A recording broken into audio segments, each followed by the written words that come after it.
স্বাগত জানাচ্ছি বাংলা ভিশনের নিয়মিত আয়োজন এন মোহাম্মদ পাবলিক পার্লামেন্টের সাথে আছে তাইমুর রশিদ। আমার সাথে আজকে আলোচনার জন্য স্টুডিওতে উপস্থিত আছেন চারজন অতিথি। আমার হাতে ডানে আছেন নাগরিক ঐক্যের সভাপতি মাহমুদুর রহমান মান্না, আছেন বিএনপির vice chairman advocate Ahmed Azam Khan. আমার হাতের বামে আছেন AB party chairman Mujibur Rahman Manju, আছেন জাতীয় পার্টির মহাসচিব ব্যারিস্টার শামীম হায়দার পাটোয়ারি। আপনাদের চারজনকে স্টুডিওতে স্বাগত জানাচ্ছি। দর্শক, এন মোহাম্মদ পাবলিক পার্লামেন্টের আমাদের আজকের বিষয় বেগম খালেদা জিয়া, নির্বাচনী প্রস্তুতি ও সমসাময়িক রাজনীতি। স্টুডিও আলোচনা শুরু করতে চাই নাগরিক ঐক্যের সভাপতি মাহমুদুর রহমান মান্না, আপনাকে দিয়ে। বেগম খালেদা জিয়ার অবস্থা আগের একটু ভালোর দিকে, বিএনপির আনুষ্ঠানিক ব্রিফিং এমনটা জানানো হয়েছে। তাকে নিয়ে পুরো দেশে এক ধরনের উদ্বেগ আছে, উৎকণ্ঠা আছে। তিনি সুস্থ হয়ে ফিরে আসুন সেই প্রত্যাশায় পুরো জাতি অধীর আগ্রহে অপেক্ষা করছেন। এই শেষ বেলায় এসে তিন বাহিনী প্রধান তাকে হাসপাতালে দেখতে গিয়েছিলেন, তাকে এসএসএফ মোতায়েন করা হয়েছে। একই সাথে তারেক রহমানের ফেরাটা নিয়ে এক ধরনের রাজনীতির মাঠে আলোচনা আছে। এই যে গণতান্ত্রিক রূপান্তরের এই সময়টায় বেগম খালেদা জিয়ার উপস্থিতিটা আসলে কতটা প্রয়োজন এইটুকু, এবং তারেক রহমানের দেশে ফেরা নিয়ে আসলে এই সময়ে বিতর্কটা দরকার ছিল কিনা? তবে স্পর্শকাতর দুটো বিষয় তুলেছেন, যেটা দুটোর উপর কোনোটারই আমাদের কারো হাত নেই। তাহলে বেগম জিয়াকে খুবই প্রয়োজন জাতি, আমার বিবেচনায় জাতির জন্যেও, দেশের ভবিষ্যতের জন্যেও, বেশি করে প্রয়োজন বিএনপির জন্যেও, তাদের ব্যানারের জন্যে। আর মানে তাকে একদম চাই না এরকম করে কারো আচরণ চরণে মনে হয়নি এ পর্যন্ত। মানে বিশেষ করে শেখ হাসিনা সরকারের পতনের পর থেকে সবাই তার প্রতি সিম্প্যাথিটা খুব ওপেনলি প্রকাশ করছেন, যেহেতু প্রচণ্ড অত্যাচার নির্যাতন সহ্য করেছেন তিনি। সেই বিবেচনায় এটা সবাই প্রত্যাশা করতেই পারে যে বিজয়ের পরের রাজনৈতিক সিনারিওতে তিনি যেন থাকেন, এবং প্রধানত সেই জন্যেই তার প্রতি সিম্প্যাথিটা এত বেশি হয়েছে। বেগম জিয়া এ পর্যন্ত যাই ছিলেন, মানে উনি রাজনীতিতে থাকতে পারবেন না, মানে সেরকম বড় ধরনের কোনো ঘটনা ঘটবে এরকম কেউ মনে করেনি। কিন্তু কিছুদিন এই অল্প দিনের মধ্যে কথাবার্তা, তার সত্যি মিথ্যা গুজব যাই হোক, এতে করে মানুষ কনফিউজ হয়ে গেছে। এখন পর্যন্ত মানুষের মধ্যে এটা খুবই সংশয় আছে যে তার বাস্তব অবস্থাটা আসলে কী। আর বিএনপির নেতারা এক একজন এক রকম করে বলেছেন, যারা যেরকম দেখেছেন অথবা দেখেননি, নিজেদের দেখাবার জন্য বলেছেন। ফলে হয়েছে কি, শেষ পর্যন্ত বিএনপি নেতাদের প্রেস ব্রিফিং করে বলতে হয়েছে যে এই দুই ভদ্রলোকের কথাই কেবল শুনবেন, বিশেষ করে মেডিকেল হেলথ কন্ডিশনের উপরে জানার জন্য ডাক্তার জাহিদ যেটা বলবেন সেটা শুনবে। বাকিটা মানে ওপেনলি বলেন নাই মিডিয়াগুলোকে যে অন্য খবর ছাপবেন না, কিন্তু বন্ধ করেছেন। আমার কাছে ভালো লাগে, দেখুন মানুষ এক্সপেক্ট করে তো যে তারা আসলে পারলে প্রতি মুহূর্তে ঘন্টা পর ঘন্টা বুলেটিন দিলে মানুষের এরকম একটা খুশি হতো, সেটা দেওয়া যায়নি। এমনকি ডক্টর জাহিদ যখন বর্ণনা করেছেন বা আজকে 12:30 হয়েছে, 12:30 কথাই বলছি, তখনও উনি স্পষ্ট করে বলেননি যে অবস্থাটা কী আছে। বলে উৎকণ্ঠা আছে এবং মানুষের মধ্যে এক্সপেকটেশন আছে। এখন এই পরিস্থিতিতে আমার কাছে এটা আমি কীভাবে ব্যাখ্যা করবো তা ঠিক বুঝি না। কারণ ওই যে বললাম স্পর্শকাতরতা খুব বেশি। তারেক রহমান মানে ধরেন নর্মালি কী হয়, আমি একদম প্রথম আমাকে এক টিভিতে যখন জিজ্ঞেস করেছে এই ব্যাপারে, আমি তখন বললাম যে ঈশ্বরচন্দ্র বিদ্যাসাগর দামোদর নদীতে ঝাঁপ দিয়েছিলেন, মাকে দেখতে যেতে পারবেন না, তো বৃষ্টির মধ্যে নদীতে প্রচণ্ড ঢেউ তবু গেছেন। মানে এগুলো আমাদের কাছে উদাহরণ যে মাতৃভক্তিটা এরকম হয়, মায়ের জন্য সন্তানের জীবন দানের মানে উৎসর্গ আছে, কমিটমেন্টটা সেই রকম। এখানে উনি যে আসছেন না, সবার আশায় একটা ধাক্কা খেয়েছে, এবং তার ব্যাখ্যায় উনি যেরকম বলেছেন প্রথম দিকে, সেই ব্যাখ্যাটা খুব স্পষ্ট করে দেয়। মানে আমি একা এই সিদ্ধান্ত নিতে পারি না, মানে আমাকে যদি বলেন, আমি কমিউনিস্ট পার্টি করলেও এটা মানতাম না। কমিউনিস্ট পার্টিতে এরকম হয় যে আপনার ব্যক্তিগত জীবন, পারিবারিক জীবনটা সম্পূর্ণ পার্টির কাছে সারেন্ডার করা থাকে, পার্টির উপরে আপনার জীবন হতে পারে না। কিন্তু এই রাজনীতি তো তা নয়, এখানে ব্যক্তি পরিবারকে স্বীকার করে নিয়েই সমাজ, এবং সেইখানে ব্যক্তিকে পরিবারকে যথেষ্ট গুরুত্ব দেওয়া হয়। এইটার ব্যাখ্যা উনি কী দিতে চেয়েছেন বোঝা যায়নি। পরবর্তীতেও বলেছেন যে আরও কিছু বিষয় আছে যেগুলো ঠিক স্পষ্ট করে হয়তো আমি এখন বলতে পারবো না, এটাও বোঝা যায়নি কী বলতে চেয়েছেন। তা আমি এরকম করে ধরে নিই এবং মানুষকে এরকম করে বুঝতে বলি যে এটা তার ব্যক্তিগত ব্যাপারই থাকুক। স্বভাবত উনি যখন ফিরতে পারবেন তার আগে এ সম্পর্কে বোধহয় আর কথাবার্তা বলা যাবে না। এই পরিস্থিতি আছে, মানে রাজনীতিটা এখনো পর্যন্ত এটাকে কেন্দ্র করে আবর্তিত হচ্ছে, কিন্তু যখন স্কেজুল ডিক্লেয়ার হয়ে যাবে এবং তৎপরতা সত্যি সত্যি মাঠে চলে যাবে তখন কিন্তু অ্যাটেনশন ঘুরে যাবে। আবার আপনার কাছে আসবো। AB party chairman Mujibur Rahman Manju, এই যে মানে এভাবে তো বলাই যায় যে পুরো জাতির এক ধরনের অভিভাবকের জায়গায় এখন তিনি আসেন, এবং যার কারণে তো পুরো দেশের কনসার্নটা, চিন্তাটা, উদ্বেগে উৎকণ্ঠার জায়গাটা এখন বেগম খালেদা, যে এই জায়গাটিকে আপনি কীভাবে দেখছেন? এবং এই যে তারেক রহমান এখনও ট্রাভেল পাস চাননি বলছেন পররাষ্ট্র উপদেষ্টা, এই প্রসঙ্গগুলোই আসছে কেন? মানে ট্রাভেল পাসের প্রসঙ্গ, ওনার ফেরা নিয়ে বিতর্ক। ধন্যবাদ সবাইকে। হচ্ছে যে বেগম খালেদা জিয়ার জীবনটা খুবই ঝঞ্ঝা বিক্ষুব্ধ জীবন যদি আমরা এইভাবে দেখি। দেখেন, উনি স্বামী হারিয়েছেন, আটপৌরে একজন নারী, খুব কঠিন অবস্থায় দলের হাল ধরেছেন। 91 সালে উনি যখন ক্ষমতায় এসেছেন, অনেকটা আনএক্সপেক্টেড জায়গায় ক্ষমতায় এসেছেন। তখন অনেকের ধারণা ছিল আওয়ামী লীগ ক্ষমতায় আসবে, এসেছেন। 91-তে ক্ষমতা আসার পরে 91 থেকে 96 আমরা কিন্তু বেগম খালেদা জিয়ার বিরুদ্ধে রাজপথে আন্দোলন করেছি। আমার এখনও মনে পড়ে যে খালেদা জিয়ার গদিতে আগুন জ্বালাও একসাথে, এই স্লোগান আমরা দিয়েছি। আবার যখন পরবর্তী সময় আসলো তখন উনি আবার হয়ে দাঁড়ালেন গণতন্ত্রের মানে আপসীন নেত্রী। তখন আমরা আবার ওনার নেতৃত্বে, মানে আমার মনে আছে ছাত্র মানে অবস্থায় আমরা সর্বদলীয় ছাত্রকে গঠন করেছিলাম। তখন উনি বিরোধী দলীয় নেত্রী, 29 মিন্টো রোডে উনি থাকেন, ওখানে আমরা এসে ওনার কাছ থেকে অনেক মানে সাহচর্য, ওনার নেতৃত্ব, ওনার দিক নির্দেশনা আমরা গ্রহণ করেছি।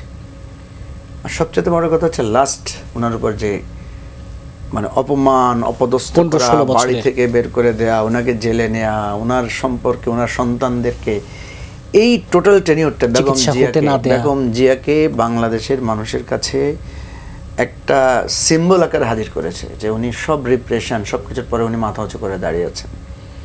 আরও মানে ব্যাপার যেটা, সেটা হচ্ছে বিগত সরকারের আমলে বেগম জিয়া অন্তত 5-6 বার এমন পরিস্থিতি হয়েছে, এখন যে পরিস্থিতি আমরা আছি যে সবাই দেখতে যাচ্ছে, টেনশনে আছে, গুজব ছড়াচ্ছে, উনি বেঁচে আছেন কি নাই, কি হবে, উনি বিদেশ যেতে পারবেন কিনা, এরকম একটা টান সময় আমরা পার করেছি। সব কিছুর পরও যখন বেগম জিয়া মাথা উঁচু করে দাঁড়িয়ে জেল থেকে বেরিয়ে আসলেন, সরকারের ফ্যাসিবাদের পতন হলো, এবং সর্বশেষ সেদিন মান্না ভাই আমরা একসাথেই ছিলাম, সশস্ত্র বাহিনী দিবসে যখন আমরা ওনাকে সবাই দেখলাম, মানে উনি সবার সাথেই তো মোটামুটি কথা বললেন, হাত নাড়লেন। যদিও পরে আমরা আফসোস করেছি যে ওনাকে হয়তো ওই অবস্থায় না আনাই ভালো ছিল। উনি ঠিক তার 2 দিন পরেই তো তিনি হাসপাতালে ভর্তি হলেন। তো এই জায়গাটা, এই স্রোত, এই উত্থাল পাতালের মধ্য দিয়ে উনি যে জায়গায় আসছেন, এটা এই অবস্থায় বাংলাদেশে কেউ আসতে পেরেছেন কিনা, পারবেন কিনা, এটা আমার সন্দেহ আছে। এখন আসেন, ওনার যে অসুস্থতা, এটা কিন্তু ওনার লিভার সিরোসিস সবচেয়ে ভয়ঙ্কর অসুখগুলোর মধ্যে একটা। ওনার কিডনি ফেলিওর আছে, ওনার আরও নানা ধরনের মানে অসুবিধা আছে, যেটা ডাক্তাররা হিমশিম খেয়ে যাচ্ছেন। কিন্তু অদ্ভুত ব্যাপার হচ্ছে প্রত্যেকবারই উনি ওটাকে ওভারকাম করে উনি সুস্থ হচ্ছেন। এবারও দেখেন, কালকেও আমি যেটা আপডেট নিয়েছি রাত্রে, উনি অনেক বেটার, এবং আশা করা যাচ্ছে যে উনি আর একটু বেটার করবেন আগামী কয়েকদিনের মধ্যে। তো সুতরাং এখানে আমাদের একটা প্রত্যাশা থাকবে যে যেই নারী বা যে নেতা উনি এত বড় কিছু লড়াই করে এসেছেন, মানে তার লাস্ট পার্লামেন্টে উনি যদি পার্লামেন্টে থাকতে পারেন, যেতে পারেন, এমপি হতে পারেন, এটা আমাদের আগামী দিনের পার্লামেন্টটাকে একটা মহিমান্বিত রূপ দিবে। এটা আমরা দল মত নির্বিশেষে, আমরা বেগম খালেদা জিয়ার দল করি না, বাট এই জায়গা থেকে আমি মনে করি ওনার যে কন্ট্রিবিউশন, ওনার যে মনোবল, সংগ্রাম, এই জায়গা থেকে উনি একটা প্রত্যাশার জায়গায় ওনাকে আমরা দেখতে চাই। তারেক রহমানের দেশে আসা নিয়ে এটা আমি মান্না ভাইয়ের সাথে কিছুটা একমত যে ওনার স্টেটমেন্টটাই একটা কন্ট্রাডিকশন তৈরি করেছে। তবে আমি যতটুকু বুঝি যে যখন উনি ফিরে চলে আসবেন, ধরেন আমার ধারণা উনি সপ্তাহখানেকের মধ্যে আসতে পারেন, চলে আসবেন যে কোনোভাবে হোক, যত প্রতিবন্ধকতায় থাকুক উনি মারিয়ে উনি আসবেন। কিন্তু ওই যে মায়ের চিকিৎসার সময় উনি পাশে নাই, এই যে একটা প্রেশার তৈরি হয়েছে, এই যে নার্ভাসনেস থেকে হোক, যেভাবে হোক, কারো পরামর্শ হোক অথবা ওনার চিন্তায় হোক, যে স্টেটমেন্টটা করেছেন, এটা কিন্তু মানে শতপবিত্রভাবে মানুষ ওনাকে প্রশ্ন করা, আর এটাকে প্রশ্ন তৈরি করা, আর ওনার শত্রু যারা আছেন, রাজনৈতিক মানে শত্রু যারা, তারা কিন্তু একটা কথা তোলার মতো অবস্থায়, প্রশ্ন তোলার সুযোগ করে দেয়। তো এখানে আমার 2টা কথা, একটা হচ্ছে এটাকে সিম্পলি মনে রাখতে হবে যে পলিটিক্যাল অ্যানালাইসিসে যে এই ধরনের স্টেটমেন্টটা রং হয়েছে, আমি স্পষ্ট করে বলতে চাই। 2 নম্বর হচ্ছে এটা যদি কেউ প্রভোগ করে থাকে এই ধরনের স্টেটমেন্ট দেওয়ার জন্য, তারা রাজনৈতিকভাবে প্রজ্ঞাবান হতে পারেন নাই। হ্যাঁ, এখন আরেকটা জায়গা হচ্ছে উনি হয়তো বলতে পারেন যে আমি যেটা মনে করেছি ফ্র্যাঙ্কলি বলেছি, সত্যটা বলেছি, সেটা সে জায়গা থেকে হ্যাঁ যদি উনি কখনো এটা ক্লিয়ার করেন তাহলে হয়তো এটা উনি একটা বেনিফিট পাবেন। তবে এগুলো কিছুই কাজ দেবে না যদি উনি সপ্তাহখানেকের মধ্যে চলে আসেন, মায়ের পাশে থাকেন এবং আসার পরে একটা ইলেকশনের মানে ডামাডোল শুরু হয়। আমি মনে করি যে এই আজকের এই আলোচনা থাকবে, এগুলো আর বেশি খুব প্রাসঙ্গিক থাকবে না। আবার আপনার কাছে আসছি, বিএনপির vice chairman advocate Ahmed Azam খান, এই যে আপনাদের দলের এক এক নেতার এক এক মন্তব্য বেগম জিয়াকে নিয়ে উদ্বেগ বাড়িয়েছে, উৎকণ্ঠা বাড়িয়েছে, এক ধরনের ধোঁয়াশা তৈরি হয়েছে, এই জায়গাটিতে শেষ পর্যন্ত তো দলকে এক ধরনের নির্দেশনাই দিতে হয়েছে। এমনকি আমি যদি এভাবেই বলি, গতকালকে আপনি যখন বেগম খালেদা জিয়াকে দেখে এসে এক ধরনের বললেন ওনার অবস্থা খুব ক্রিটিক্যাল, এরপরেই কিন্তু আসলে এক ধরনের বাড়তি উদ্বেগের জায়গাটা তৈরি হয়েছিল। এই জায়গাটিতে আপনাদের আসলে আরও সতর্ক থাকার প্রয়োজন ছিল কিনা, এক। আর হচ্ছে তারেক রহমানের দেশে ফেরা নিয়ে যে বিতর্ক, সেখানে আজকে যেই বার্তাটি দেয়া হয়েছে যে মানে খালেদা জিয়াকে বিদেশে নেওয়ার মতো অবস্থা আছে কিনা, সেটা দেখেই তার দেশে ফেরার বিষয়টি হবে। এই জায়গাটিকে যদি একটু পরিষ্কার করতেন আসলে। ধন্যবাদ আপনাকে, সকলকে ধন্যবাদ।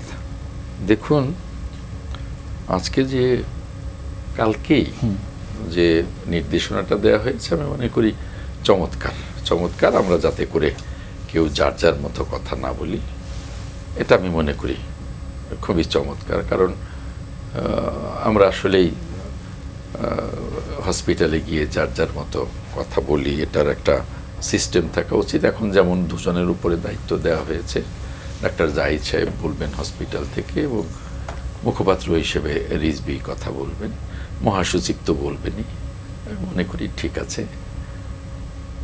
এখন যে কথাটা আমি বলতে চাই যে ম্যাডাম যখন 82-র পরে বেগম খালেদা জিয়া থেকে শুরু করলেন তার সারা জীবনের রাজনৈতিক পথ চলায়, পথ পরিক্রমায় তিনি এমনভাবে নিষ্ঠার সাথে দেশটাকে আঁকড়ে ধরলেন, দেশটাকে ভালোবাসলেন যে আস্তে আস্তে তিনি দেশনেত্রীতে রূপ নিলেন।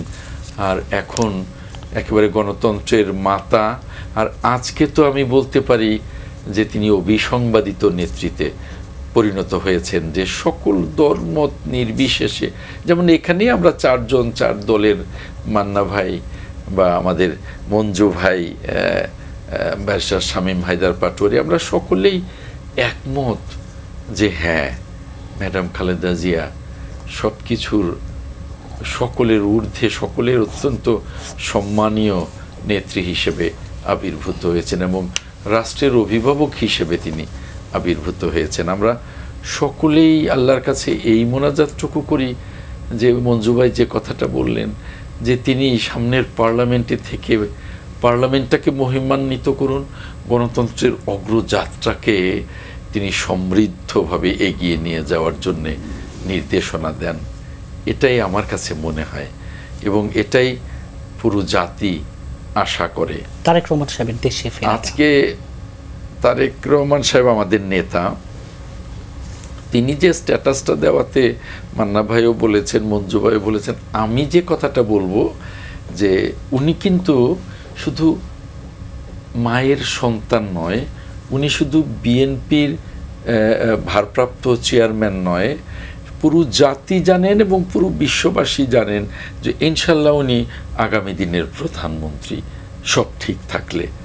সেই ক্ষেত্রে ওনার উপরে কিন্তু আসলেই সব কিছু নির্ভর করে না। ওনার নিরাপত্তা, ওনার পারিপার্শ্বিক অন্যান্য সকল দিকগুলো শুধু যে দলের উপরে নির্ভর করে তা না, শুধু যে বাংলাদেশ সরকারের উপরে বা রাষ্ট্রের উপরে নির্ভর করে তা না, জাতীয় এবং আন্তর্জাতিক অনেক কিছুর উপরেই নির্ভর করে। সব কিছু মিলিয়েই কিন্তু ওনার এই স্ট্যাটাসটা, কাজে ওনাকে ভুল বোঝার কোনো সুযোগ নেই। তবে আজকে আমাদের মহাসচিব কিন্তু পরিষ্কার বলেছেন যে উনি সার্বক্ষণিক যোগাযোগ রক্ষা করছেন এবং উনি একটা পর্যায়ে যদি বিদেশ যাওয়ার হয় তখনই আসবেন, বা বিদেশে না গেলেও উনি আসবেন, অর্থাৎ একটা পর্যায়ে উনি চলে আসবেন। তার জন্যে সার্বক্ষণিকভাবেই দলের সাথে উনি যোগাযোগ রক্ষা করছেন, হসপিটালেও উনি যোগাযোগ রক্ষা করছেন। এই ক্ষেত্রে আমি বলবো যে ওনাকে ভুল বোঝার কোনো কারণ নেই, উনি মায়ের পাশে না থেকেও আছেন, অর্থাৎ লন্ডনের থেকেও উনি প্রতি মুহূর্তেই ওখানে স্কাইপিতে মায়ের সার্বক্ষণিক খোঁজ নিচ্ছেন। জি, আপনার কাছে আবার আসবো। জাতীয় পার্টি মহাসচিব ব্যারিস্টার শামীম হায়দার পাটোয়ারি, আপনার কাছে একটু প্রশ্নটা ভিন্নভাবে করতে চাই। বেগম জিয়ার আজকের যে শারীরিক অবস্থা এবং 15-16 বছরে তার উপর যে নিপীড়ন, নির্যাতন এবং এক ধরনের অন্যায় আচরণ, এর জন্য জাতীয় পার্টিকে অনেকটা দায়ী করে। আমি যদি গতকালকে এনসিপির বরাত দিয়ে বলি, এনসিপি বলছে যে আজকে বেগম জিয়ার যে পরিণতির জন্য আওয়ামী লীগের মতো জাতীয় পার্টিকে দায়ী নিতে হবে। এই যে জাতীয় পার্টি দায়ের জায়গাটা আপনি একটু ব্যাখ্যা করবেন। আর যে আলোচনাটা ছিল তারেক রহমানের দেশে ফেরা, বেগম জিয়ার মানে সুস্বাস্থ্য কামনা, এই জায়গাটি তো আছে, আগে জাতীয় পার্টির দায়ের জায়গাটিতে যদি একটু বলতেন। খালেদা জিয়া দীর্ঘদিন জেলে ছিলেন এবং তাকে জামিন না দেওয়াটা অন্যায়, এটা আমি টকশোতে বলেছি যে 5 বছরের সাজাপ্রাপ্ত প্রত্যেক আসামি আপিল অ্যাডমিশনের সময় জামিন পায়। খালেদা জিয়া জামিন পাচ্ছে না কেন? কারণ অ্যাটর্নি জেনারেল অবজেকশন দিচ্ছে। অ্যাটর্নি জেনারেল কেন অবজেকশন দিচ্ছে? কারণ সরকার চাচ্ছে। এটা অন্যায়, স্পষ্ট বলেছি। এর বাইরে আর খুব বেশি কিছু জাতীয় পার্টি কী করতে পারতো, এটা একটা আছে। খালেদা জিয়াকে যে বাড়ি থেকে বের করে দেওয়া হয়েছে, খালেদা জিয়াকে আমি 2বার কামতে দেখেছি। একবার হচ্ছে কোকো সাহেব যখন মারা গেলেন, আরেকবার ওনাকে যখন বাড়ি থেকে বের করে দেওয়া হলো, খুবই নির্মম। আমি জানি না, অবশ্য আজম ভাই বলতে হবে, বাড়িটা মনে হয় এরশাদ স্যারের সময় অ্যালটমেন্ট দেওয়া ছিল ওই জমিটা, খুব সম্ভবত। তো এখন রাজনীতি তো খুব নিষ্ঠুর, নির্মম, এবং খালেদা জিয়ার উপর দিয়ে এটা বেশি বয়েছে। উনি 86 সালে ভোট বর্জন করেছিলেন। এর আগে উনি গৃহিণী ছিলেন। গৃহিণী থেকে ওনাকে ডেকে এনে রাজনীতিতে নেওয়া হয়েছে। যে ভ্যাকুয়াম সৃষ্টি হয়েছিল, ওই ভ্যাকুয়ামে কিন্তু উনি ডিনাই করেননি। ওনার প্রেক্ষাপটে ডিনাই করাটাই নর্মাল ছিল যে আমার বাচ্চা কাচ্চা ছোটো, আমি রাজনীতিতে জড়াবো না, আমি আমার বাকি জীবনে ভাবে থাকবো। কিন্তু উনি কিন্তু গৃহিণী থেকে পার্টির দায়িত্ব নিলেন, ঝুঁকি নিয়েছেন, তীব্র ঝুঁকি। এবং তখন সেই মুহূর্তে সব কিছু তার অ্যান্টাগনিস্টিক। ইনফ্যাক্ট ওই মুহূর্তে 86-তে ভোট বর্জন করলেন, 88-তে ভোট বর্জন করলেন, আর জিয়ার জানাজার সময় ব্যাপক লোক হয়েছিল। এই 3টা ফ্যাক্টর মিলে 91 সালে কিন্তু বিএনপি জয়লাভ করলো, এবং একটু সারপ্রাইজ মানে জয়। এখন খালেদা জিয়ার, আমরা বিএনপির বন্ধুবান্ধবকে শুনেছি যে উনি এত নির্যাতনের পরেও তার বিএনপিকে স্ট্রিক্ট নির্দেশ দেওয়া ছিল বঙ্গবন্ধুকে নিয়ে কোনো খারাপ কথা বলা যাবে না। তো এই জন্যই বেগম জিয়া একটু ভিন্ন মাত্রার রাজনীতিবিদ, মৃদুভাষী, প্রচণ্ড শিষ্টাচার মেনটেন করেন এবং আনকম্প্রোমাইজিং, আপোষহীন। অবশ্যই শেখ হাসিনাও আপোষ করে 1/11-এ আপোষ করে ফেলেছিল খুব দ্রুত। এটা পলিটিক্স অ্যাক্ট অফ কম্প্রোমাইজ। যে ভ্যাকুয়াম সৃষ্টির পরে বেগম জিয়া গৃহিণী থেকে বাংলাদেশের সবচেয়ে জনপ্রিয় নেত্রী হয়ে গেছেন, আজকে কিন্তু একটা ভ্যাকুয়াম হয়ে গেছে ইতিমধ্যেই। শেখ হাসিনা পালিয়ে গেছে, এরশাদ স্যার মারা গেছে, বেগম জিয়া ভেন্টিলেশনে আছেন বা খুব ক্রিটিক্যাল কন্ডিশনে আছেন। এই ভ্যাকুয়ামটার মধ্যে তারেক জিয়া সাহেবের আসা উচিত। এটা আমার বলার বিষয় না, কারণ আমি ওই পার্টির কেউ না। কারণ এই ভ্যাকুয়ামটা এখন আছে, এই ভ্যাকুয়ামটা একসময় থাকবে না। এবং রাজনীতিতে সময় খুব গুরুত্বপূর্ণ। যেমন আমার ব্যক্তিগত আন্ডারস্ট্যান্ডিং, এই ডিসেম্বরে ভোটটা না হয়ে ফেব্রুয়ারিতে হচ্ছে, এই 1.5 মাসের মধ্যে অনেক কিছু এলোমেলো হয়ে যাবে। অর্গানিক্যালিও হবে, আর্টিফিশিয়ালিও হবে, স্ট্র্যাটেজিক্যালিও হবে। ওইখানে বিএনপি ডিসেম্বর থেকে ফেব্রুয়ারিতে যাওয়াটা ঠিক হয়নি, এটা আমার আন্ডারস্ট্যান্ডিং। তো তারেক জিয়া সাহেব বলেছেন যে আপন নিয়ন্ত্রণাধীন না। তো এর মধ্যে অনেক কিছু তত্ত্ব দেওয়া যেতে পারে। অবশ্যই উনি জিয়াউর রহমানের অনলি সারভাইভিং সান, তার নিরাপত্তা ঝুঁকি আছে, তাকে কেন্দ্র করে একটা বিশাল বলয়ে বাংলাদেশে আবর্তিত হয়। তাকে ঝুঁকিতে ফেললে সে বলয়েও ঝুঁকিতে পড়বে, তার সিদ্ধান্ত নেওয়া সহজ না, এটা আমরা অনুভব করি। তো আমার ব্যক্তিগত আন্ডারস্ট্যান্ডিং, যদি এই ক্রিটিক্যাল সময়ে উনি বাংলাদেশে না আসতে পারেন, এটা বিএনপি ওনার দেশের রাজনীতিতে একটা অ্যাডভার্স ইম্প্যাক্ট ফেলবে, একটা ক্লাউড ক্রিয়েট করবে, একটা কনফিউশন ক্রিয়েট করবে, এবং স্ট্যাবিলিটিতেও ইম্প্যাক্ট ফেলবে। কারণ স্টেবল হতে গেলে একজন লিডার লাগে।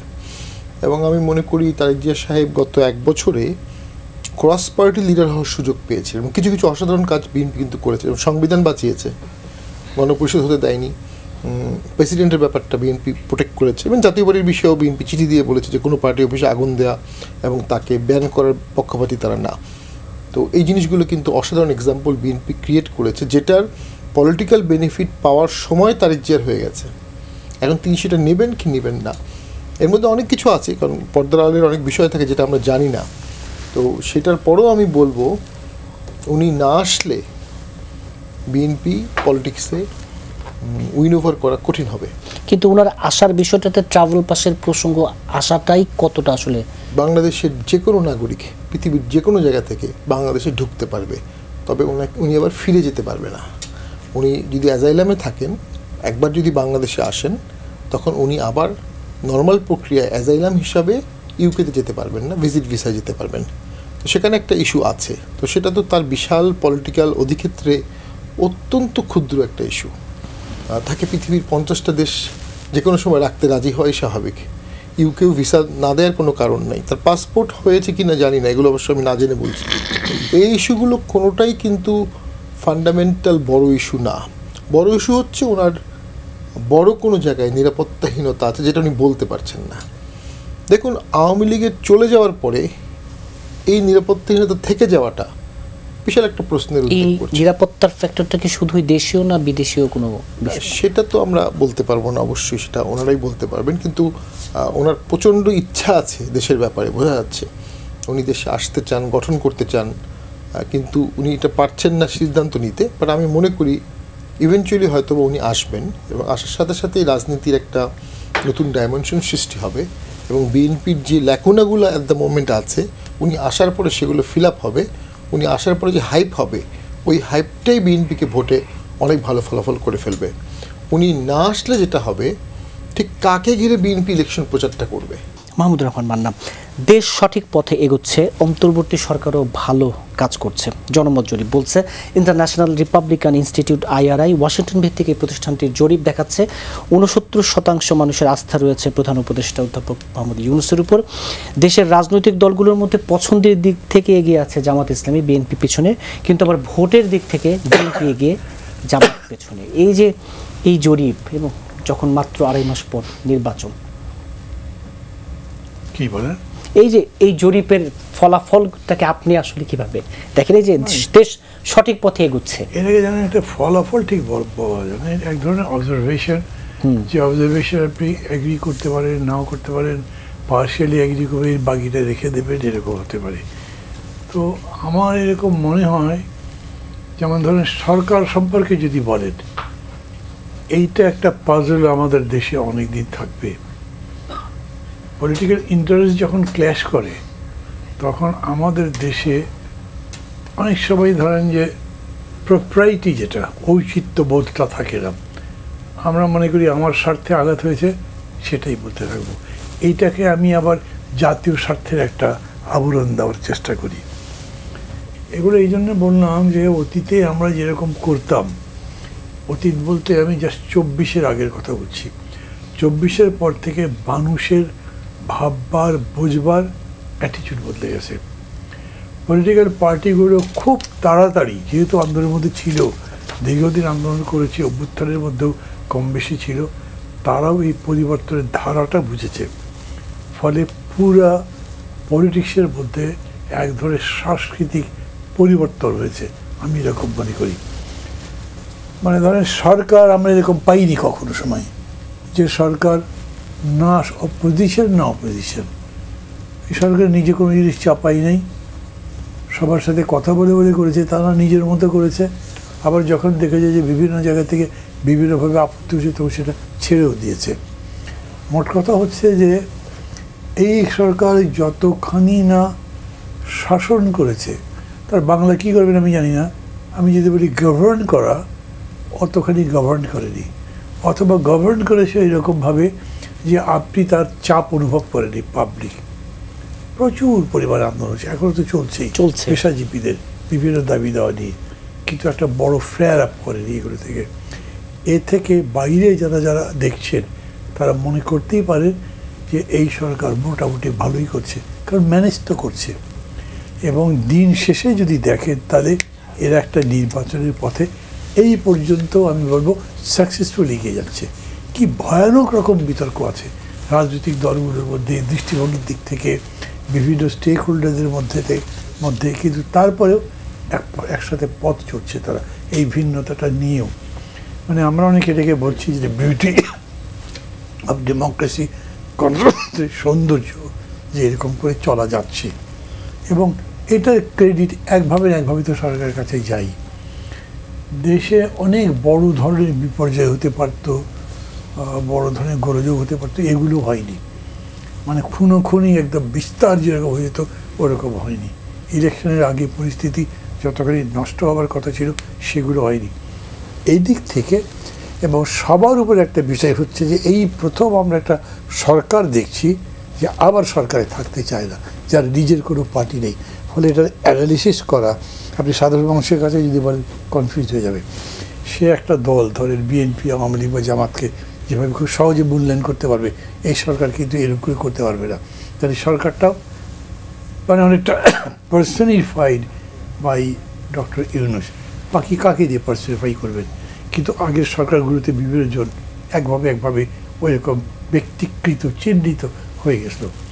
সেদিক থেকে আমি মনে করি যদি বলে যে সরকারের প্রতি মানুষের এক ধরনের আস্থা আছে, এটা বাইরে থেকে বলতে পারে। আমাকে যদি বলেন তাহলে আমি বহু জায়গায় সরকারের ব্যর্থতা দেখি এবং আমার মূল্যায়ন এরকম হবে না। এবং আমি মনে করি, আমি বলি না, যারা রাজনীতির সাথে যুক্ত আছেন তাদের সবারই সমালোচনার মাত্রা বেশি হবে, সেটা সামাজিকভাবে, রাজনৈতিকভাবে, এমনকি অর্থনৈতিকভাবে।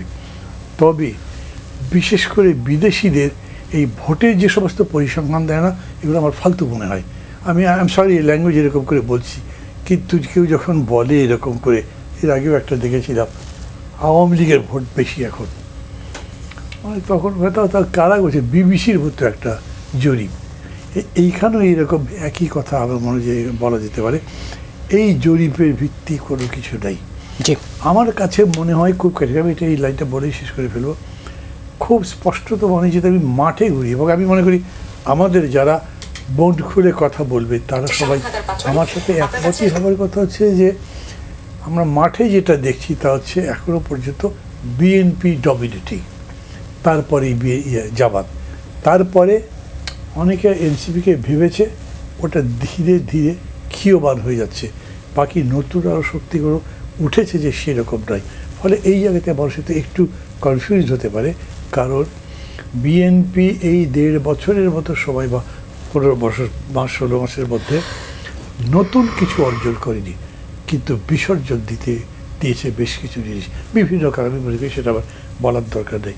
ঠিক এবারে ওটার বিপরীতে জামাত কোনো কিছুই বিসর্জন দেয়নি, কিন্তু অর্জন করেছে মেলা। ওইটা বোঝা মুশকিল, কারণ 3টা টার্ম যে ভোট হয়েছিল ওগুলো ভোটই না। আপনি যে অ্যাসেস করবেন যে দেখেন গত বছরে পার্সেন্টেজ এইরকম ছিল, এই 5 বছরে কতই চেঞ্জ হতে পারে, এখন তো বলতে পারবে না। 15টা বছর, এবং সেই 15 বছর একটা টার্মোয়েলের বছর, মানুষের মনন যে কতভাবে বদলে গেছে ওরকম করে বলতে পারবেন না। জি, মুজিবুর রহমান মঞ্জু, এই যে 24-এর পর ভাববার বুঝবার অ্যাটিটিউড বদলে গেছে, সেই জায়গায় আয়ের এই জরিপ দেশ সঠিক পথে এগুচ্ছে এবং বিএনপি জামাতের যেই নানা সমীকরণ তারা দেখাচ্ছে।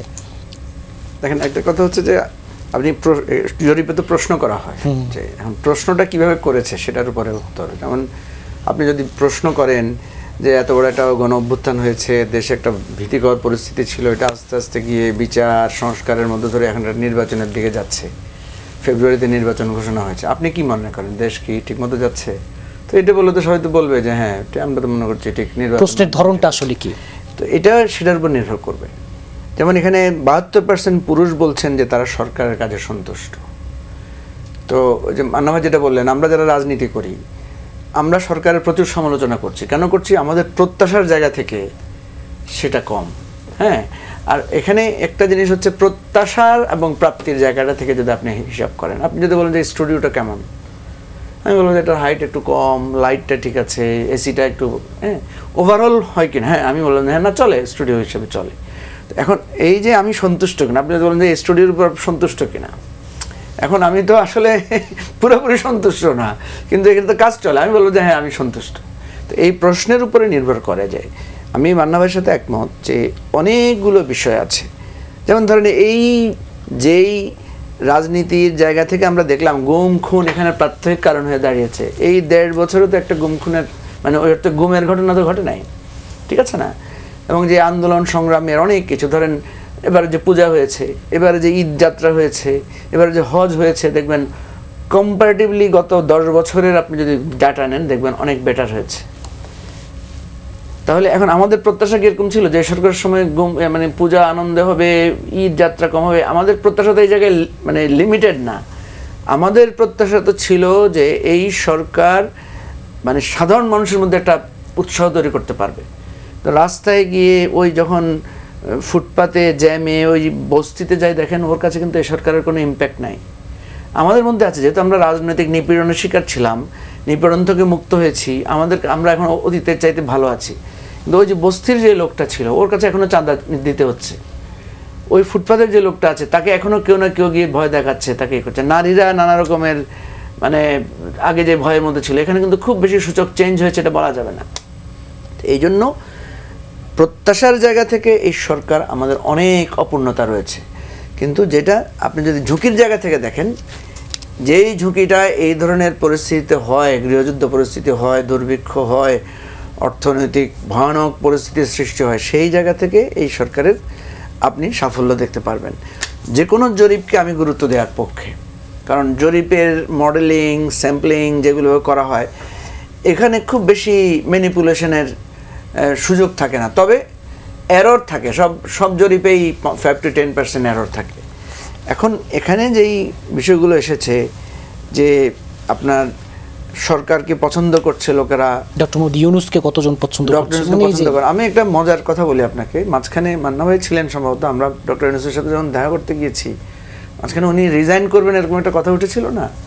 তো সেখানে আমি ওনাকে কথা প্রসঙ্গে বলেছিলাম যে স্যার আপনি একটা কাজ করেন, যদি আপনি মনে করেন আপনি কাজ করতে পারছেন না, উনি একটু বলেছেন যে আমি তো কোনো কাজ করতে পারছি না, এদিকে মিছিল, এদিকে আন্দোলন, ঘেরাও ইত্যাদি ইত্যাদি, কেউ কথা শুনছে না, উনি এক ধরনের একটা কথা বলছেন, উনি একটু সিম্পলিসিটি আছে ওনার কথার মধ্যে। তখন আমি বললাম যে স্যার আপনি একটা কাজ করেন, যে আপনি যদি না পারেন মনে করেন আপনি রিজাইন করে স্যার আপনি চলে আসেন, আমরা সংস্কারের একটা জোট তৈরি করি বড় করে, আপনি সেই জোটকে নেতৃত্ব দেন, ইলেকশনে আপনি পার্টিসিপেট করেন। উনি হেসে দিয়েছেন বিষয়টাকে, হেসে দেখেন আমরা যদি এখন বলি, ধরুন আমি কথার কথা বলছি যে ডক্টর ইউনূস ধরেন এই অবস্থা সরকার থেকে বেরিয়ে আসলেন, অন্য কেউকে দিয়ে একটা সরকার হলো, কেউ কেউ তো দাবিও করেছিল যে একটা অন্তর্বর্তীকালীন সরকার হোক বা একটা কেয়ারটেকার সরকার হোক। ডক্টর ইউনূসের নেতৃত্বে যদি একটা সংস্কার জোট হয়ে যদি একটা ইলেকশন হয় তাহলে কি দাঁড়াবে? নিশ্চয়ই সকল রাজনৈতিক দল মনে করবে যে এটাকে ফেস করা খুব কঠিন হবে। ধরেন একদিকে তারেক রহমান একটা পার্সোনালিটি, বিপরীত পক্ষে পার্সোনালিটি এখন কে আছে? আমরা যদি ধরি জামাতের আমির, দেখবেন আপনি অনেকেই বলবে যে হ্যাঁ হইতে পারে, না হয়তো, কিন্তু ডক্টর ইউনূসকে যখন আপনি হাজির করবেন তখন এটা কিন্তু একটা বেগ একটা সিনারিও দাঁড় করাবে।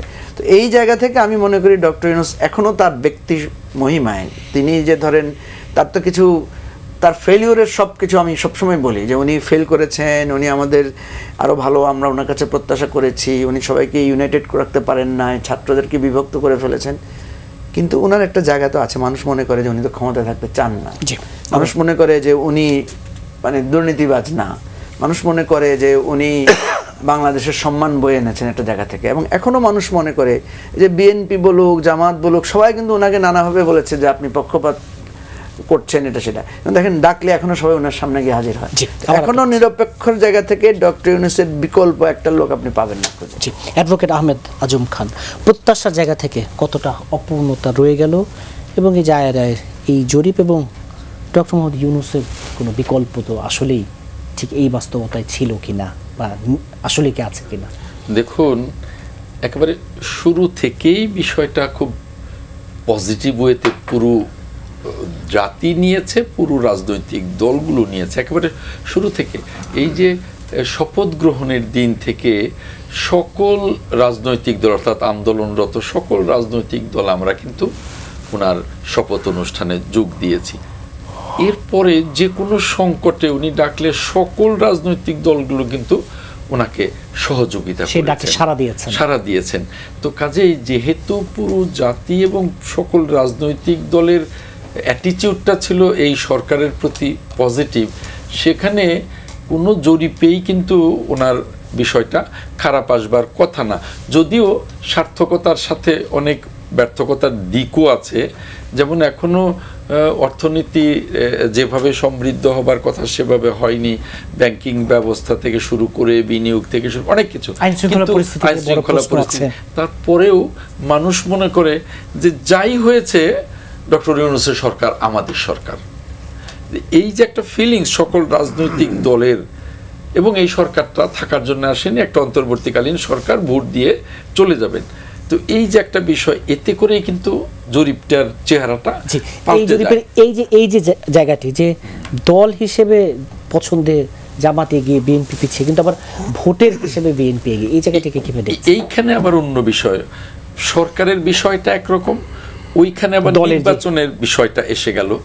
বাংলাদেশে এখনো জরিপ করে নির্বাচন করার মতো যারা উত্তর দেন, যারা নির্বাচনের মানে জরিপে অংশ নেন, তারাও ওই আমেরিকা বা ইংল্যান্ডের মতো বা ইউরোপের মতো সেই পর্যায়ে যাননি। আর যারা প্রশ্ন করেন তাদের প্রশ্নও এরা ওইভাবে বুঝতে পারেন না। কাজে আমি মনে করি যে এই জরিপ যে ফলাফল বলেন, এগুলো একেবারে সত্যিকারের রেজাল্ট কোনোভাবেই আসে না। এটা আমি বলবো যে একমাত্র নির্বাচনের মধ্য দিয়েই এর রেজাল্টটা আমরা পেতে পারি। এর বাইরে জরিপে অনেক সময়, যেমন মান্না ভাই বললেন যে এর আগে একটা জরিপে এসছে যে আওয়ামী লীগের ভোট বেশি, আসলে কি সেটা সত্যি? তার মানে কি এই দেশে ওই জরিপকারীও সঠিক প্রশ্ন করতে পারে না, উত্তরদাতাও। যেরকম এই আইআরআই 2023 সালে জরিপে দেখিয়েছিল অর্ধেকের বেশি মানুষ গণতান্ত্রিক পরিস্থিতিকে তখন ভালো বলছে 2023 সালে। হ্যাঁ, এখন অর্ধেকের মানুষ, তার মানে কি এইখানেও কিন্তু এই জরিপে গলদ আছে।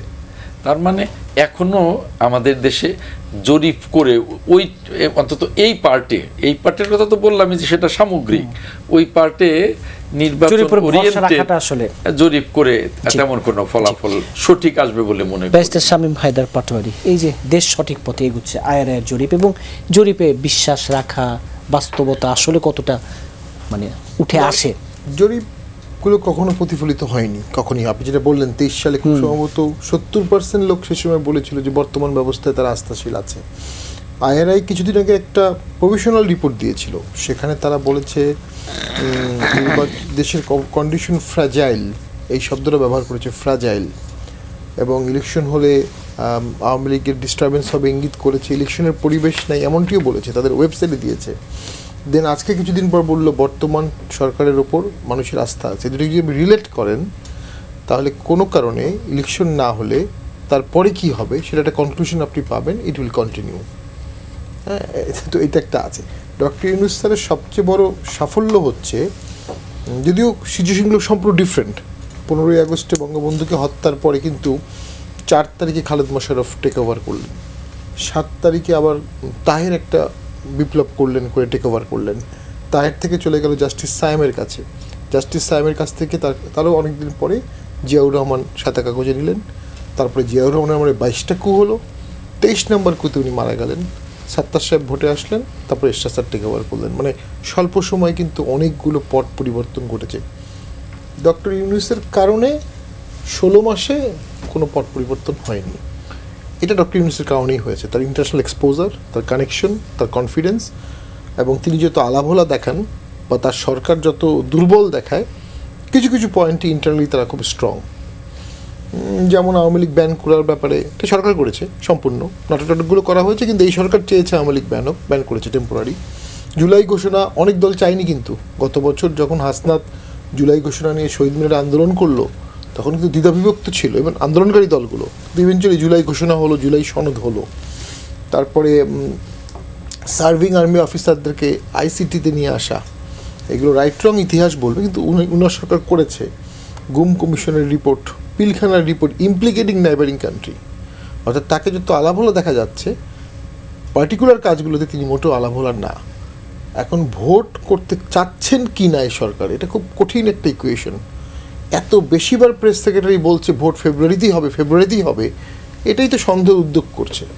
যদি ভোট ফেব্রুয়ারিতে হয় এত বেশিবার তো বলার দরকার নেই। এর আগে যতগুলো ভোট হয়েছে তখন তার আগে তো প্রেস সেক্রেটারি বা অন্য কেউ তো এত বেশিবার বলতো না যে ভোট হবেই। তো একটা কোশ্চেন আছে, ইউনূস স্যার রিজাইনের ব্যাপারে বলেছিলেন, কাকে বলেছিলেন? নাহিদ ইসলাম। নাহিদকে। কেন নাহিদ সাহেবকে বললেন? উনি এসে তখন পাবলিককে বললেন। তো ওইটা আসলে একটা মেকিং গেমই হইতে পারে যে উনি রিজাইন করলে একটা ওই যে পট পরিবর্তন হবে, সেই পট পরিবর্তন বিএনপি চাবে না। বিএনপির প্রথম থেকেই মনে হয়েছে কোনো রকম ওনাকে দিয়ে একটা ভোট করাতে পারলেই সকল সমস্যার সমাধান হবে। তো বিএনপিকে ভোটে এনে ইউনূস স্যারের কী লাভ হবে ভোটে জিতিয়ে বা জিতলে? আমি শেষ করে দিচ্ছি, এই ভোট থেকে ইউনূস স্যারের আসলে খুব বেশি কোনো প্রাপ্তি নাই। এই ভোটটা উনি করতে পারেন ওনার এক্সিটের জন্য, বাট আসলে ম্যাটেরিয়ালিস্টিক দিক থেকে এই ভোটটা করার পিছনে ওনার উৎসাহ থাকার আমি কোনো কারণ দেখি না। জি, অনুষ্ঠান একেবারে শেষে একটি বিষয়ে চারজনের মন্তব্য শুনে অনুষ্ঠান শেষ করবো। মাহমুদুর রহমান মান্না আগামী 11 ডিসেম্বরের মধ্যে একাদশ জাতীয় নির্বাচনের তফসিল ঘোষণা করার কথা জানিয়েছে নির্বাচন কমিশন। ইঙ্গিত দিয়েছে ভোট 8 থেকে 12 ফেব্রুয়ারির মধ্যে হবে। ভোট গ্রহণের সময়ও 1 ঘন্টা বাড়বে, যেহেতু গণভোট এবং জাতীয় নির্বাচন একসাথে। এই বিষয়টিকে কীভাবে দেখছেন এবং নির্বাচনী আসলের মধ্য দিয়ে সংখ্যা পুরোপুরি কেটে গেল কিনা? আর এই যে ওসি, ডিসি এবং এসপিদের পর আজকে 527 থানার ওসিও বদল হয়েছে লটারির মাধ্যমে। এই যে নির্বাচনের সার্বিক যে প্রস্তুতি ঠিক পথে কি এগুচ্ছে কিনা, নির্বাচনে যে ট্রেনিং যদি বলি? আমাদের সবাই একদম স্ট্রেট করে কথা বলি, সেটা হচ্ছে যে প্রথমত আমি কোনো সময় নির্বাচনে সংশয় প্রকাশ করি কোনো জায়গাতে না। আমি আজও বলছি এমন কোনো সংশয় দেখি না। তবে বেগম জিয়ার স্বাস্থ্য, সুস্থতা, তার অবস্থান ভেরি ইম্পর্টেন্ট। এটার কারণে অনেক উল্টপাল্ট হয়ে যেতে পারে, অবজার্ভ করার বিষয় আছে এবং সত্য কী আসে সেটাও। দ্বিতীয় ধরেন যে একটা ইলেকশনের জন্য যেরকম করে অ্যাডমিনিস্ট্রেটর সেট আপ করা দরকার ছিল, এই 15 মাসে সরকার কিচ্ছু করেনি। সবচাইতে বেশি খারাপ হচ্ছে পুলিশ, তো পুলিশই আছে, যা ছিল তাই, ওদের মধ্যে কোনো পরিবর্তন হয়নি, বাবা হয়নি, কিচ্ছু হয়নি। ওগুলো দিয়ে ভোট ওরা দাঁড়িয়ে থাকবে দর্শকের মতো। যখন মনে হলো বিএনপির মনে হলো যে না ভোট ঠিক হচ্ছে না, বাক্সুরে চলে যাবে, পুলিশ তাকিয়ে তাকিয়ে দেখবে, ওরা কিচ্ছু করতে পারবে না। ওই পুলিশ আবার ট্রান্সফার করছে আপনার লটারির মাধ্যমে। আমি কিন্তু লটারির বিরুদ্ধে নই। কেন জানেন? আপনি লটারি না করে কী করবেন? যোগ্যতার ভিত্তিতে কী দিয়ে যোগ্যতা ঠিক করবেন? যোগ্য বলবেন আপনি যোগ্য, আমি বলে দেব ভুল কথা বলছেন, মঞ্জু বেশি যোগ্য। আর উনি বলবেন তো আপনার 3 জন লোকে খুব সুবিধার না, এর বাইরে লোক আছে। আমাদের দেশে তো এরকম কখনোই ঐক্যমত্যের কোনো চর্চাই হয় নাই। গণতন্ত্রে যে ধরেন ভিন্ন মতকে দেয়া একসাথে, যেহেতু গণতন্ত্রটাই পরিপক্ক হয়নি, এই জন্যে এইখানে এই পদ্ধতির একটা জিনিস হবে, তা হচ্ছে যে আপনি প্রশ্ন করতে পারবেন না যদি লটারিটা সিরিয়ালি হয়, বলবে আর যাই হোক কোনো পার্সিয়ালিটি হয়নি, কোনো পক্ষপাতিত্ব হয়নি, অ্যাকসেপ্ট করা যেতে পারে। ভাগ্যে যা ছিল তাই হয়েছে। মুজিবুর রহমান মঞ্জু, এই যে নির্বাচনের তফসিল ঘোষণা হবে 11 ডিসেম্বর, ভোটের সময় 1 ঘন্টা বাড়ছে, ডিসি এসপির পর ওসিও বদল হলো লটারির মাধ্যমে। এই যে সার্বিক যে নির্বাচনী প্রস্তুতি ঠিকঠাক আছে কিনা, ঠিক মতো এগুচ্ছে কিনা নির্বাচনের যেই পথটা? না, আমার মনে হয় মানে তফসিল 11 তারিখে হবে, ডেট ঘোষণা হবে, কত থেকে কত হবে। 11 তারিখ থেকেই নির্বাচনের তফসিল শুরু হবে এটা আমি মনে করি না। পরিস্থিতি আমার কাছে সেরকম মনে হচ্ছে না, একটু পিছিয়ে যেতে পারে, 16 ডিসেম্বরের পরেও হতে পারে তফসিল, এটা আমার ধারণা। দ্বিতীয় হচ্ছে লটারির বিষয়টা নিয়ে একটা কনফিউশন ছিল, পরে আমরা কিন্তু বিভিন্ন জায়গায় এটা আলোচনা করেছি যে এটা তো অভিনব পদ্ধতি, এ ধরনের কথা তো আমরা শুনি না, আগে তো কখনো হয়নি, কখনো শুনি না। কারণ লটারি করবে তো ওনারা আমাদের যেটা ব্যাখ্যা দিয়েছেন এটা আমরা কিছুটা সন্তুষ্ট। সেটা হচ্ছে ওনারা কিন্তু ক্যাটাগরি করেছেন, যেমন এই ক্যাটাগরির থানা কোনগুলো, আবার এই ক্যাটাগরির ওসি কোনগুলো। তো ধরেন 10টা এই ক্যাটাগরির থানা আছে, আবার 10টা এই ক্যাটাগরির ওসি আছে, ওখানের মধ্যে একটা লটারি করেছেন।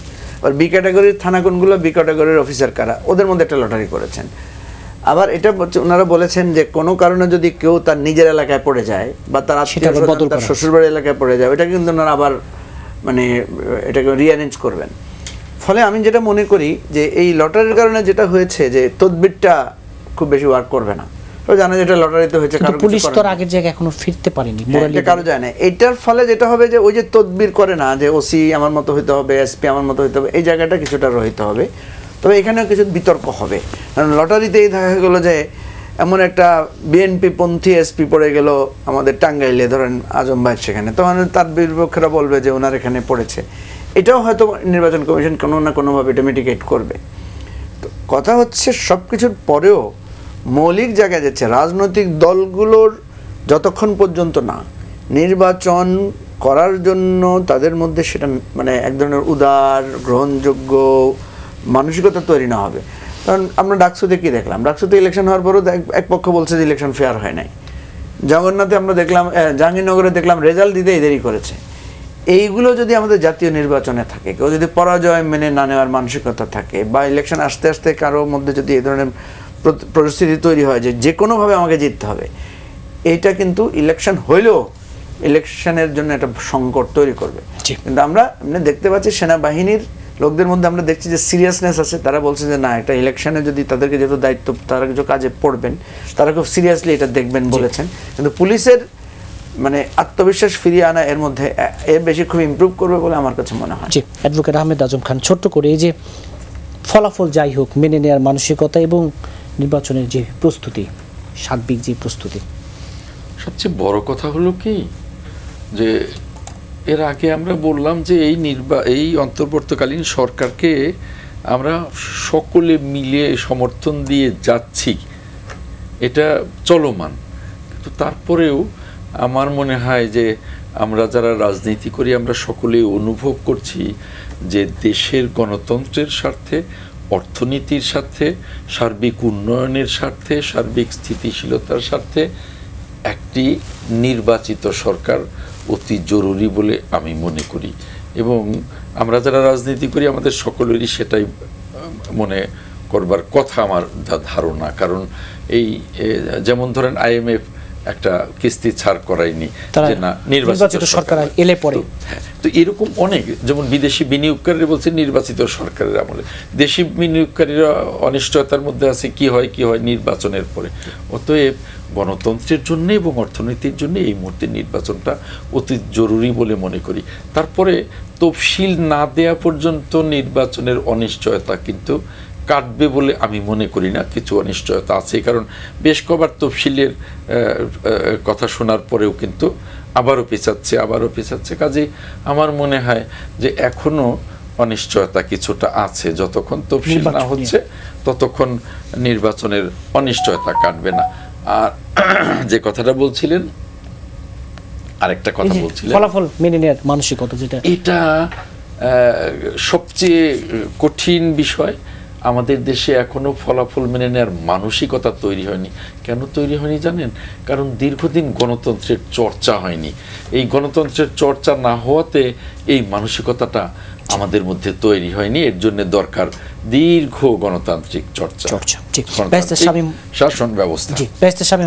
এই যে তফসিল ঘোষণা না হওয়া পর্যন্ত নির্বাচনের সংখ্যা থেকে যাবে, এই জায়গাটি একটু আপনি বলবেন। এবং এই যে ফলাফল মেনে না নেওয়া এবং নির্বাচনের যে প্রস্তুতি সার্বিক, আপনি কিভাবে দেখছেন?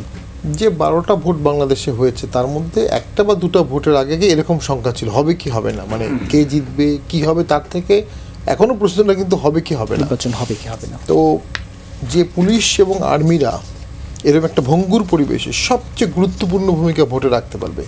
এবং আমি মনে করি আর্মি সম্পূর্ণ ফুল স্কেল অপারেশন ছাড়া ভোট সুষ্ঠুভাবে উঠাতে পারবে না সরকার। তো সেই পুলিশ এবং আর্মিরা কিন্তু কিছুটা হলেও ডিমোরালাইজড, তাদেরকে গালি দেওয়া হয়েছে, স্বৈরাচারের দোসর, খারাপ ভাষা ইউজ করা হয়েছে, ডিম চুরে মারা হয়েছে, পোশাক ধরে টান দেওয়া হয়েছে, এটা আমাদের চোখের সামনেই হয়েছে, আমি দেখেছি। এই জায়গাটা সরকার কেন রেস্ট্রেন করেনি? যে দুটো জিনিস তার ভোট করিয়ে দেবে, সুষ্ঠু ভোট, সেই দুটো জিনিসকে সে ডিমোরালাইজ করে রাখছে। এখন ভোটের সময় যদি কেন্দ্রে মারামারি লাগে, সেখানে পুলিশের কাছে মনে হবে যে এই যে 6 মাস আগেও তো আমি একটা দাঙ্গা ঠেকাতে গিয়ে এইসব খারাপ কথা শুনেছি, এটা ভিডিও হয়েছে, যে আমাকে একটা বাচ্চা ছেলে মেয়ে গালি দিচ্ছে, এটা ভিডিও হচ্ছে। পুলিশ কিংকর্তব্য বিমূঢ় হয়ে থাকতে পারে, ভোট যা হবে হবে, রেজাল্ট যা হবে হবে, যে সরকার আসবে আমি তাকে হেল্প করব। সেনাবাহিনীও সেটা হওয়ার সম্ভাবনা আছে।